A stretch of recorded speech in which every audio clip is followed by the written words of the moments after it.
Today we use old sourdough that is left over from the refreshing process and use it to bake delicious bread. What a lovely day to bake. My name is Arne, German hobby baker who is living in Luxembourg. I have to admit, when I refresh my sourdough, all too often the old sourdough ends up in the bin. This is obviously not very sustainable and a poor use of resources. I've experimented with it from time to time in the past, but now it's time to develop a proper recipe. And here it is, my sourdough discard bread. So let's get started. This is from Luxembourg with Loaf.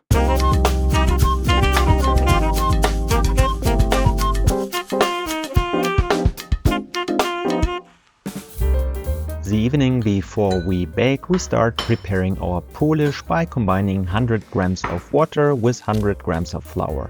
And then I'm adding 0.3 gram of yeast to that. Therefore, of course, you need a very sensitive kitchen scale, else just use a tiny pinch of it. That should be enough. Then stir everything together and let the Polish rest on your countertop overnight at room temperature.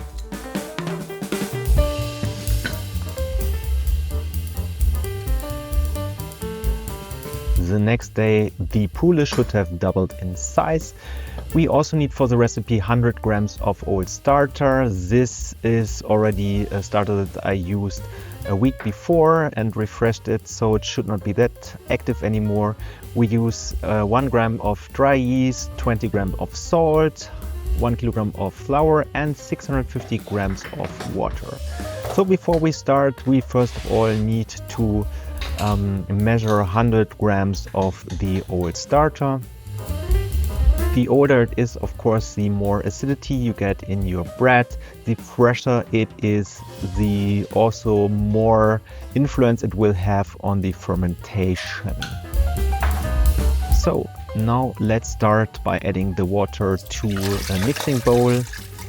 And we leave a little bit on the side for later to combine the salt. Then we add the flour, the yeast and the mix of our Polish and the old discarded sourdough. And then we start the mixer at a low speed. After 10 minutes, it's time to add the salt as well as the rest of the water. And then we increase the speed of the mixer to the double amount.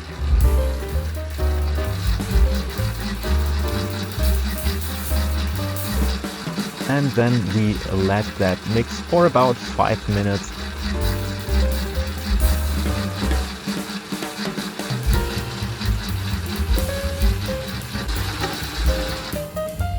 And once everything is combined, we wetten our hands and check if the gluten development is already enough. That isn't the case, so I let the mixer run for another 1 to 2 minutes.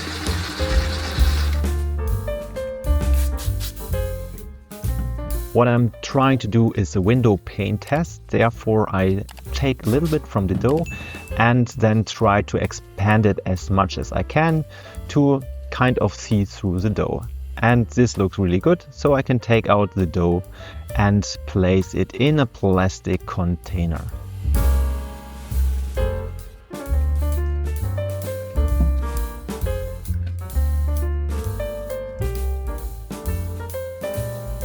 I've greased the plastic container a little bit before so it doesn't stick.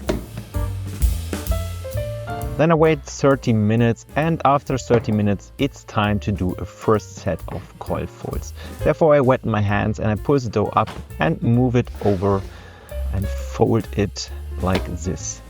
Then I rotate the bowl and do the same again and then another time. You see already that the surface of the dough is very smooth. That's a good sign. We now close the lid of the box again and then wait for another 30 minutes and do a second set of coil folds. Same procedure as before. So move the dough up and fold it over.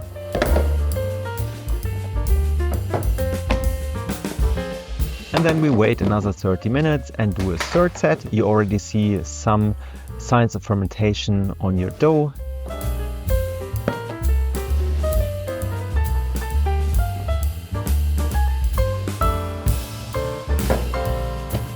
And after that we wait another 30 minutes before we do a fourth set. Now you already see there are some bubbles in the dough. I could have already stopped at this stage, but I did another set of coil folds. You already see that the dough is kind of airy, and so it had been proven quite a lot, or maybe already enough. It was a warm day. So I waited 30 minutes and then I decided already to pre-shape the dough. So it looks really bubbly and airy. That's a good sign.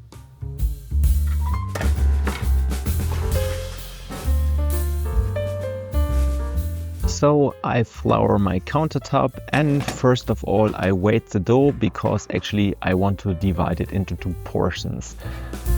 It will be 985 gram per loaf, and so I then tried to get the exact amount onto my kitchen scale, but of course you can just divide the dough in the middle. That should also do its thing.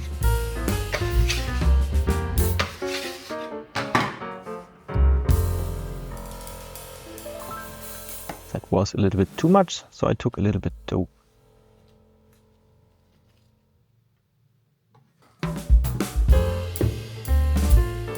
So once the dough is measured, I'm taking a dough scraper and try to form a round dough ball. That already creates a lot of tension, and you will see that the surface of the dough is getting smoother and smoother, and also is getting less stickier.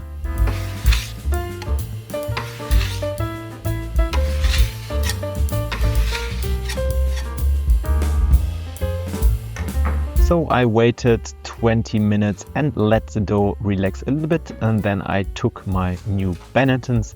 As you may have seen in my last videos, my last cloth in the Benetton was very sticking to the dough, so I decided to buy me a new piece for my kitchen, and these are these lovely Benetons with the non-sticky cloths.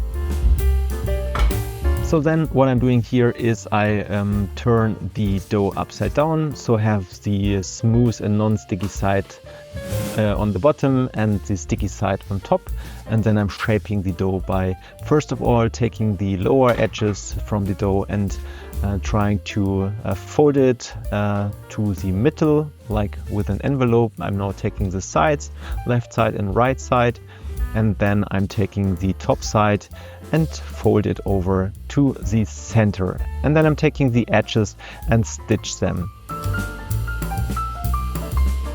And everything that you need to do is then roll the dough up.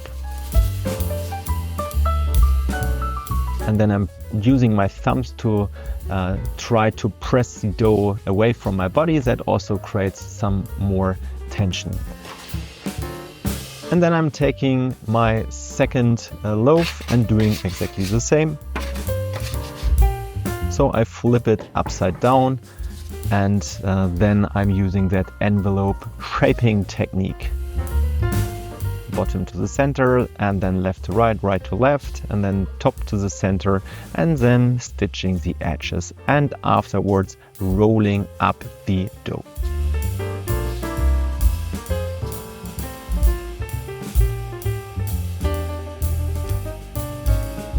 What you can do, you can seam the edges a little bit. This is what I'm now doing.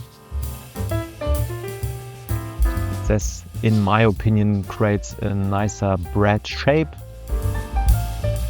I'm doing exactly the same for the other loaf. And then I'm taking my Benetons, but before I'm flouring my loaves to prevent them from sticking.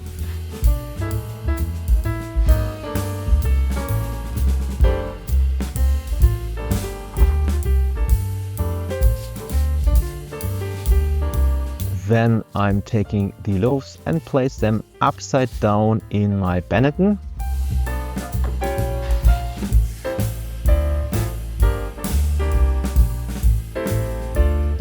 And then what you can do, you can stitch the edges again. This will help the bread to keep its shape.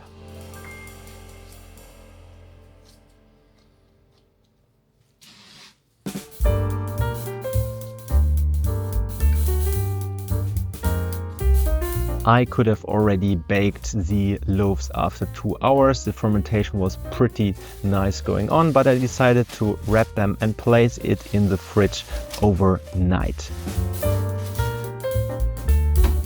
This is the oven setup I'm using. I've preheated the oven to 250 degrees Celsius. I have here a pizza steel, and on top I have a upside down baking sheet, and then on the bottom I have some lava rocks which I use for steaming. The other day the loaves looked really like balloons, so they have been overproven, unfortunately, but yeah, this can happen. To place them onto the pizza rack, I have some wooden board and some baking paper on top, some silicone baking paper that I can reuse, and then I'm placing the loaves upside down. And you can see that the loaves are deflating a little bit, and if I would now score them, then they would be one big loaf at the end. So I decided to score after 3 minutes. So first of all, I add some steam, as I said before, 250 degrees Celsius, 482 degrees Fahrenheit. This will be kept for 20 minutes, and after 3 minutes I'm taking out the loaves and score them with a 45-degree angle. So then they already have some surface, so that they won't be one loaf. And then I'm adding a little bit more steam before I close the oven. So after 20 minutes in total, I reduce the temperature to 220 degrees Celsius, that's 428 degrees Fahrenheit, and bake them for another 25 minutes. This will create a nice crust. And then after 45 minutes in total, I took out the breads of the oven, and look at them. Don't they look awesome? You see these blisters on top? They are usually only achieved if you ferment something for a long time, and I guess due to the old sourdough, this had been achieved. Normally with yeast you don't get such a result. Sound is really nice, so they will now cool down for a little bit. Really nice.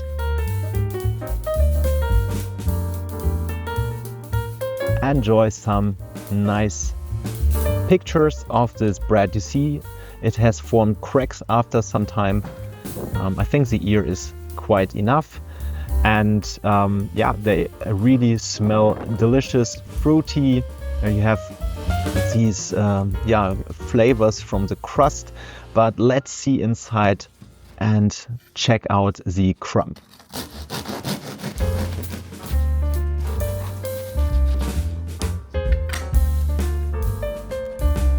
Nice. You have a little bit bigger and smaller bubbles in the crumb. That's a good result for a yeast bread, I guess, because of the a little bit active sourdough. You have some bigger holes as well. So enjoy this bread when you bake that. Bon appetit. I hope you enjoyed my video. I'm really happy with the bread. Of course, it's a shame that the bread has been proven a little bit too much. Perhaps the old sourdough was still too active, or I should have reduced the amount of yeast in the main dough. It's still incredibly tasty. The old sourdough gives the bread a great complexity and fruity aromas. Have you ever scored a loaf of bread after a few minutes in the oven? Let me know in the comments. If you want to support me and my channel, please like this video, subscribe to my channel and turn on notifications so you don't miss my next videos. I wish you a great day, adieu and goodbye.